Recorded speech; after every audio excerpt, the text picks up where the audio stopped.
How to install WhatsApp on Windows 11. First, click on Start menu. Then click on Microsoft Store. In the Microsoft Store, type WhatsApp into the search box and select it. Now click on the Get button to install it on your Windows 11 system.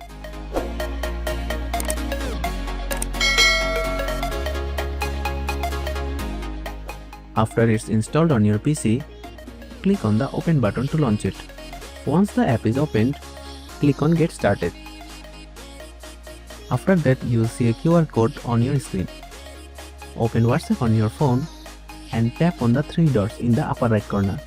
Then select Link Device.